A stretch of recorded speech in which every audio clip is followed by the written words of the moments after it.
Hello everyone, welcome to the second video of Marketing Analytics. My name is Anshuma and I'm just practicing on this dataset and I'm uploading this video for just to help you guys and how to work on a marketing dataset or how to find out analytics on a marketing dataset, right? So in the last video I have given you all the details of our column and introduction of our dataset. So now in this video we're gonna work a little further, a little deep into our dataset, and how we're gonna work is let's start. So in the last video I have done till df of isnal of num, and we have income column as we have 24 missing values in our income column, and after that we need to fill the missing values, but before that we have to check our statistical um, analysis, like we can find the count, the number of count, the mean, the standard deviation, the minimum of our data set, the maximum of our data set, I mean each column variable. So all these names of a column are in integer or float, or they are not object type, right? So we have everything here over here as integer, only integer, right? So all the object type we will not find over here. That is the advantage of using describe function, and I have written transpose to make it more clear, make the visualization more clear. So next we have to check over here, as I want to show you that. So if we call df of columns, we can see that we have few white spaces before and after of our columns, and we don't need those white spaces. So to remove those white spaces, we have to write one function over here, and that function would be as df of columns, because we're going to work on our columns, dot htr dot replace function it is, and we have to remove the white space with nothing. And we have to call it for our df of columns. See, we have called it. Now if we run this column function, you can see we don't have any white spaces before and after of our column names. We can remove this. So after that, so I want to show you that df of income dot as type. Okay, sorry, df dot income dot info.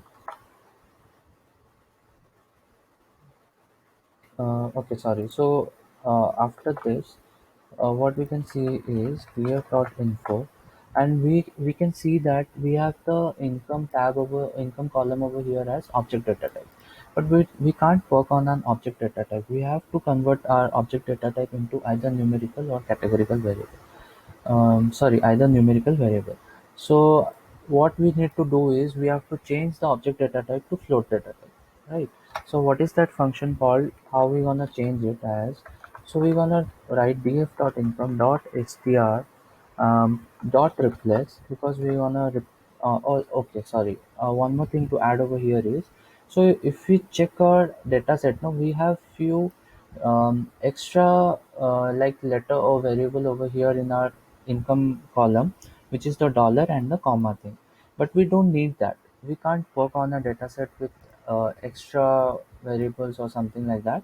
So we have to remove the dollar and comma to write that, we need a function called str.replace, same function as we have written over here. And what we're gonna remove is we have to remove the dollar with nothing, and we have to remove the comma over here.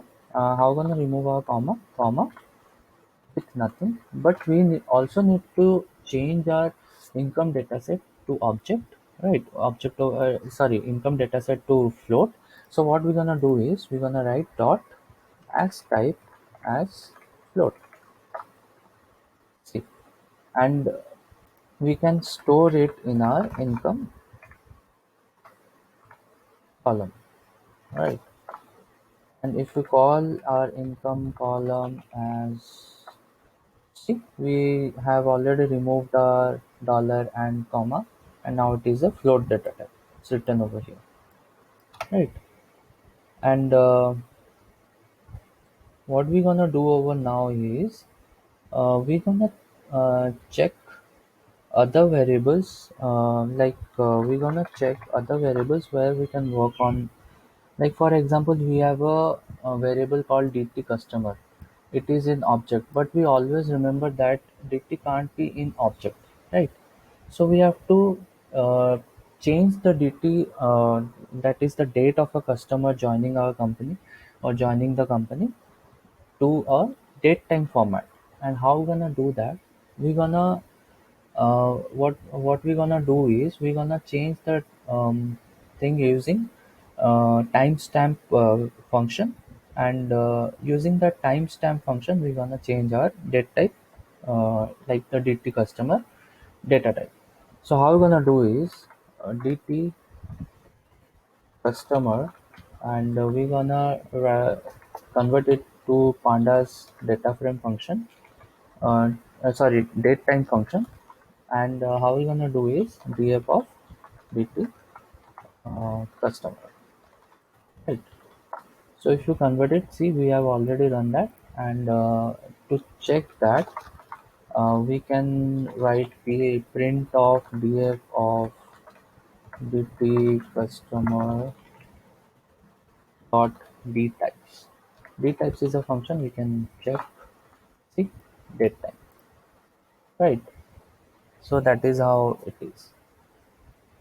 So now how we're gonna do is, so just think of our data set. I'm just going to explain it to you.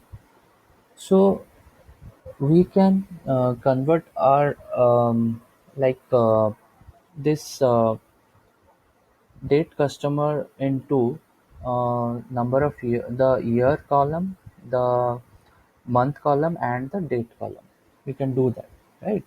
But we don't need the month or the day column. We only need the year columns, right? So how we're gonna do is, so we can do it as df of year customer.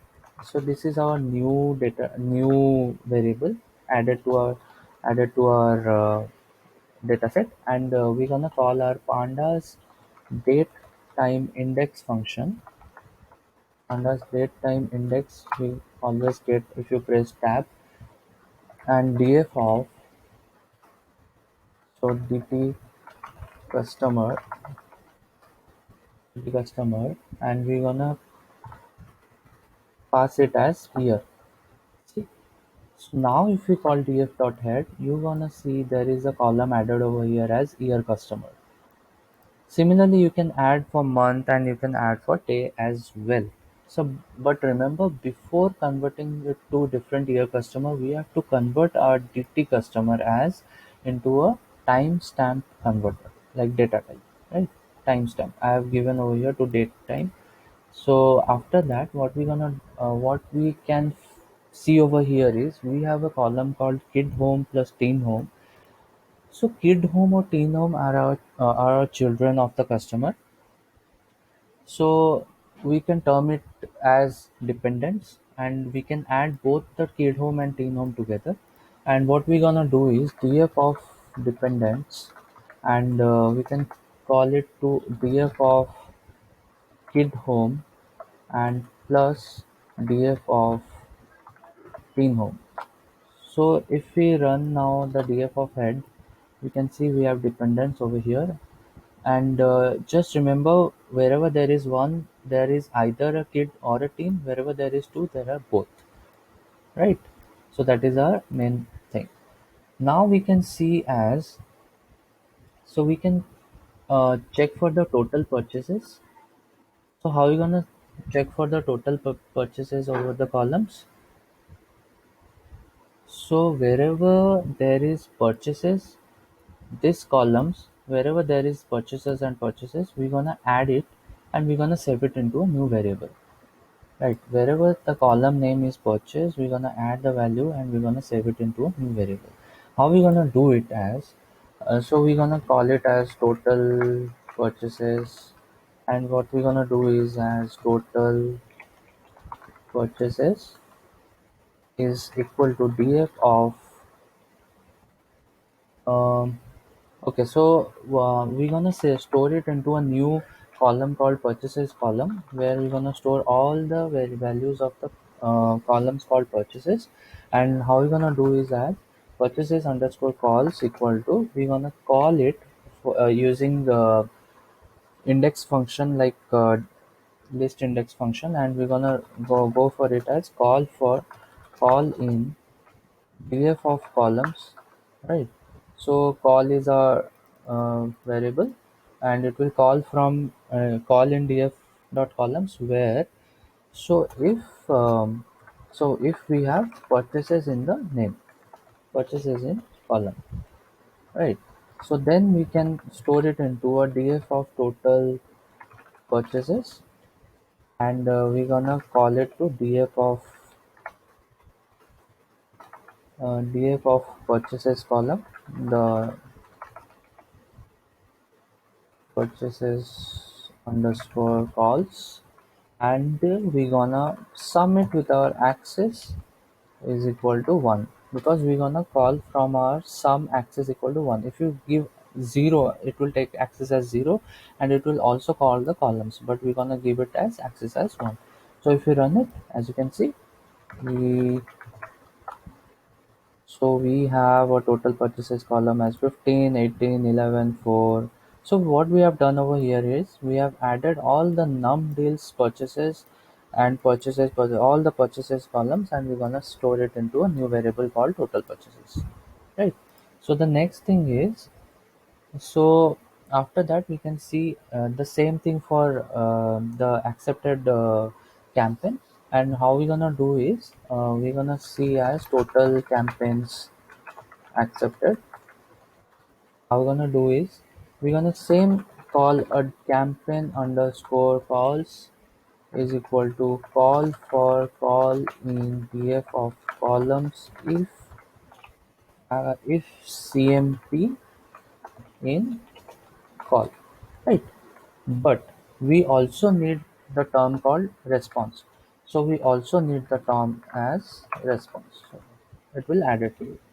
It is the latest campaign.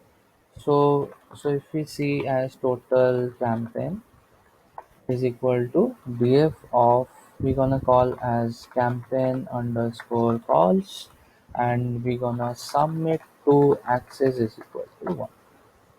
So again, if you check it, you can see over here we have a column called total campaign, and we can see that it's all added over here, right?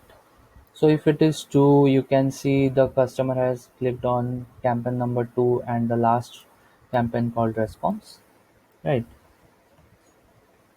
So to see it into a better way, what we can do is df of id, um, and what all you need, df of dependents, what all you have created here.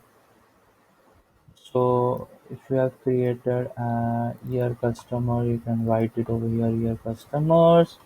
Then you can write it as total purchases. Then you can write it as total campaigns. Right. So you just remove this, write it under this, and if you call it, okay, sorry, my bad. So you have to, as we have more than one variable called, so we have to pass a two square bracket to make it an array kind of thing, and we have to call the first five. See, uh, we have ID, we have dependents, we have customer. So this we have worked till now. So in the next video, I'm gonna show you the correlation between each independent variable, and also I want to add over here is we have a dependent variable called uh, so we're gonna make it our dependent variable, and we I will explain it to you in the last how we have compared our independent variable and dependent variable, right? So thank you for watching my video till now. I will share it with you the third video, like, and I will explain it to you our correlation matrix.